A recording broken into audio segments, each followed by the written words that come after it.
Saya sudah lama di dalam politik. Saya 15 tahun adalah anggota pentadbir di dalam Kerajaan Barisan Nasional. Setiausaha Parlimen 1 tahun, lepas itu 5 tahun sebagai Timbalan Menteri MITI dan akhirnya 9 tahun sebagai Menteri Kesihatan. Kenapa saya nak keluar? Kenapa saya nak masuk PKR? Kenapa saya nak sokong Datuk Seri Anwar Ibrahim? Jawapannya mudah. Tuhan kita, Allah kita, ada Allah yang cinta kepada keadilan. Betul tak betul? God is a God of justice. God is a God that loves justice. Dan saya pilih nak masuk mana? Saya nak masuk sebuah parti yang akan menegakkan apa yang dicintai oleh Allah kita, iaitu keadilan. Kita nak jangan lupa hari ini kita ria gembira. Oleh kerana pada hari ini 2 tahun lalu Tuhan Yesus Kristus turun daripada syurga ke bumi kita. Jadi orang manusia seperti kita semua, pencipta kita jadi yang dicipta oleh Bapa syurganya. Dia datang untuk apa? Dia kata di buku Lukas, buku kitab Lukas yang memetik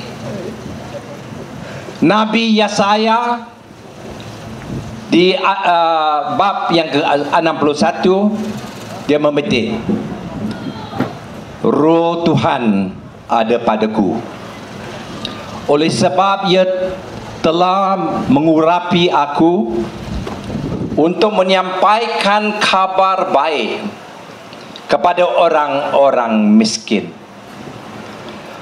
untuk memberitakan pembebasan kepada orang-orang tawanan, dan penglihatan bagi orang-orang buta, untuk membebaskan orang-orang yang tertindas, untuk memberitakan tahun rahmat Tuhan telah datang. Itulah misi Yesus Kristus Tuhan kita bila dia datang ke bumi kita. Dan dia datang dengan satu misi yang saya baru memetik tadi daripada Lukas, kitab Lukas. Orang miskin. Saya cerita ini oleh kerana saya baca daripada laporan Kerajaan Persekutuan Barisan Nasional yang katakan negeri Sabah adalah negeri termiskin di Persekutuan Malaysia. Bila Sabah pilih masuk ke dalam Persekutuan Malaysia pada tahun 1963, patut masuk juga ialah Singapura, Sabah dan Brunei.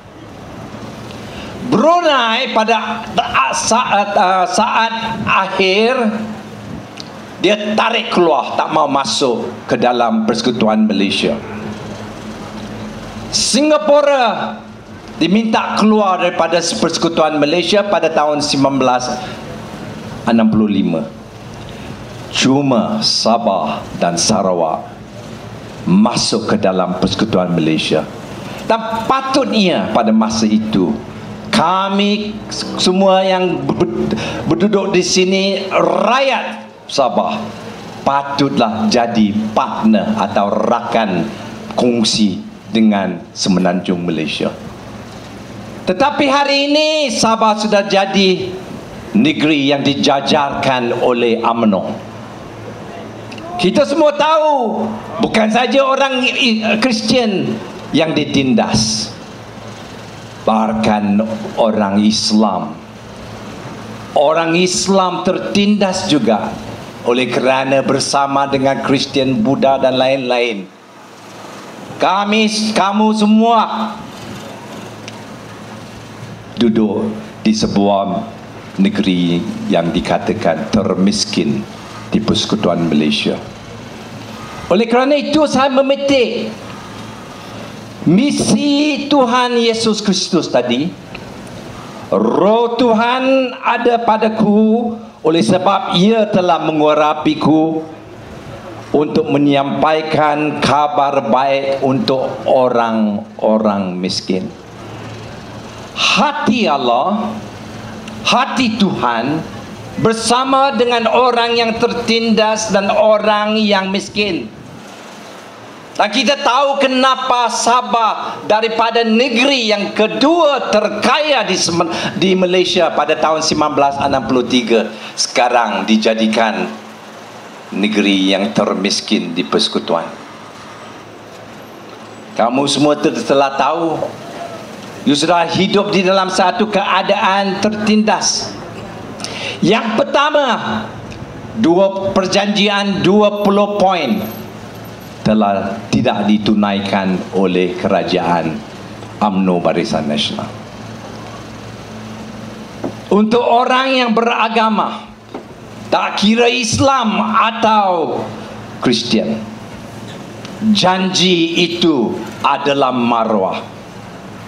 Kalau janji dimungkirkan, janji tidak ditepati, maka orang yang menindas kamu adalah orang-orang yang kejam, yang tidak ada maruah di dalam mata Allah untuk orang Islam dan Allah untuk orang Kristian. Kedua, kekayaan Sabah jangan main-main. Tanah yang luas dan subur, minyak dan gas yang banyak, hampir 40 tahun dah. Sejak Tun Razak mengeluarkan perintah Tun Razak sebagai Perdana Menteri pada tahun 74 atau 75. Tun Razak kata dalam perintahnya, kekayaan minyak dan gas Sabah dipindah dan diletakkan di dalam tangan Petronas. Dan apa dapat orang Islam dan orang Kristian dan Buddha di Sabah ini? 5%. 5% pertama kawan-kawan saya pada hari ini. Sama ada dia sebenarnya 5%. You tak tahu, saya pun tak tahu, walaupun saya 9 tahun di dalam jamaah menteri bersama dengan pada masa yang sebahagiannya dengan Datuk Seri Anwar sebagai Menteri Kewangan dan Perdana Menteri Malaysia. Tidak tulus akaun Petronas. Banyak wang sudah termakan oleh Presiden-Presiden UMNO selama-lama ini. 5% katanya. Sebenarnya berapa peratus? 2% masuk ke dalam Sabah. Wang itu 2% atau 3% saja kekayaan minyak dan gas. Masuk saja, masuk ke dalam kocek vacuum cleaner, masuk ke dalam kocek pemimpin-pemimpin UMNO Barisan Nasional. Negeri ini sudah dijajah dulu oleh British. Selepas tahun 1963 dijajah oleh Kuala Lumpur. Jangan lupa itu. British buat apa? Kekayaan Malaya pada masa itu dibawa balik ke London. Itu penjajah British. Tetapi penjajah British masih jaga rakyat di Malaya pada masa itu. Sekarang penjajah baru ambil kekayaan balik ke Kuala Lumpur di bawah jagaan satu orang saja. Jawatan dia Perdana Menteri Malaysia, Presiden UMNO. Oleh kerana itu rakyat di sini ditindas, rakyat sini dimiskinkan. Hari ini saya nak bawa berita baik, iaitu di negeri saya yang saya pimpin pada hari ini, negeri Johor, kubu kepada UMNO, kubu kepada MCA. Satu negeri 26 kerusi, mereka pada pilihan raya yang lalu masih kuasai 25 daripada 26 kerusi. Oleh kerana itulah fortress kubu UMNO Barisan Nasional. Hari ini saya nak beritahu daripada maklumat yang kita terima daripada Barisan Nasional, daripada UMNO, khasnya daripada Menteri Besar Johor.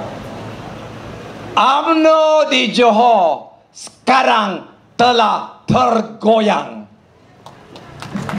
Kali inilah Johor nak tukar. Orang Melayu, orang Kristian di Semenanjung Malaysia nak tukar. Datuk Seri Anwar dulu bawa masuk UMNO ke dalam Sabah. Hari ini misi dia adalah tumbang UMNO Barisan Nasional di Sabah. Beri tepukan yang kuat kepada beliau. Banyak dia akan ceritakan bagaimana kita akan merawati penyakit rakyat Sabah melalui buku jingga kita dan janji-janji yang kita pasti akan tunaikan. Saya harap pada hari yang gembira kita ingatkan apa Yesus Kristus beritahu kepada kita. Hati dia dengan orang yang tertindas, orang yang miskin. Hari Tuhan kita pada hari ini adalah tahun Yobel. Tahun Yobel bagi negeri Sabah. Dan you tahu semua tahun Yobel, or the year of Jubilee, yang terkandung di buku Imaman, yang ditertulis oleh Musa, Nabi Musa. Tahun depan 2013, dengar apa yang saya akan cerita pada hari ini.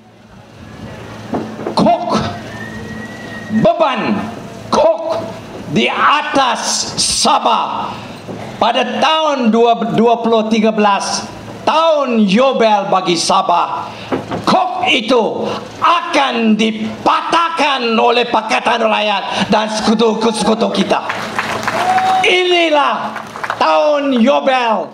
Jangan lupa, tahun di mana tanah yang telah dirampas akan dikembalikan kepada pemilik asal.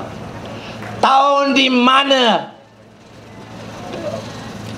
hutang piutang akan dilansaikan. Tahun di mana penindasan akan berhenti. Inilah tahun ke-49. Tahun Yobel Sabah. Kawan saya, adik-beradik saya, pegang kepada janji itu. Pada tahun depan PRU 13, Sabah dan Johor pasti akan tukar. Kali inilah kawan. Terima kasih.